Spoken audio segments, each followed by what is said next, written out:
Hello, friends. Today we're going to be reading Chapter 5, Gold in the Grass. Go, go, said Jack. He threw his notebook into his pack. He pushed Annie toward the rope ladder. Bye, Henry, she said. Go, said Jack. He gave Annie a big push. Quit it, she said. But she started up the ladder. Jack scrambled after her. They tumbled into the treehouse. They were panting as they looked out the window at the dinosaur. He was standing on the hilltop, eating flowers off a tree. Oh man, whispered Jack, we are in a time long ago. The dinosaur looked like a huge rhinoceros, only he had 3 horns instead of 1. 2 long ones above his eyes and 1 on his nose. He had a big shield-like thing behind his head. Triceratops, said Jack. Does he eat people? Whispered Annie.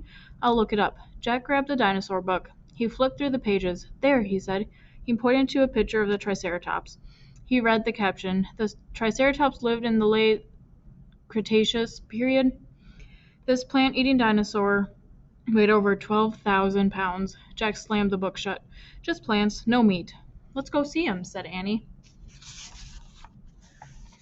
Are you nuts, said Jack. Do you want to take notes about him? Asked Annie. We're probably the first people in the whole world to ever see a real, live Triceratops. Jack sighed. She was right. Let's go, he said. He shoved the dinosaur book into his pack. He slung it over his shoulder and started down the ladder. On the way down, Jack stopped. He called up to Annie. Just promise you won't pet him. I promise. Promise you won't kiss him. I promise. Promise you won't talk to him. I promise. Promise you won't. Go, go, she said. Jack went. Annie followed.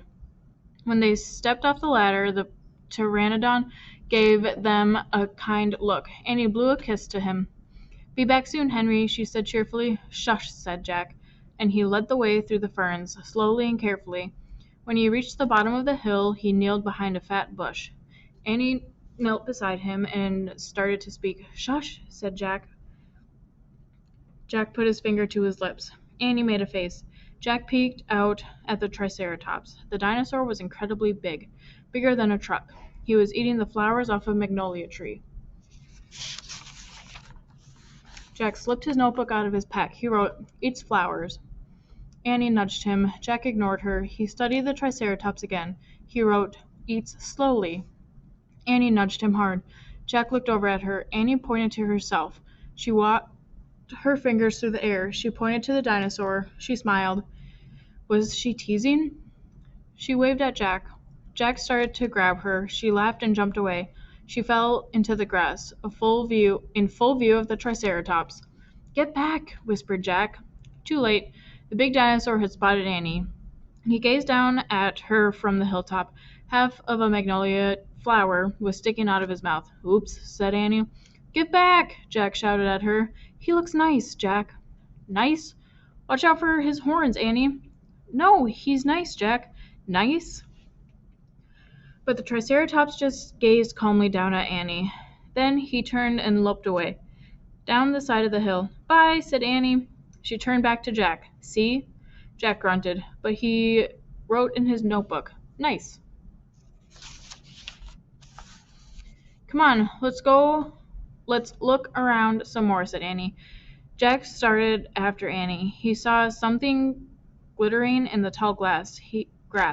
He reached out and picked it up. A medallion. A gold medallion. A letter was engraved on the medallion, a fancy M. Oh man, someone came here before us, Jack said softly. And that's where we will end today.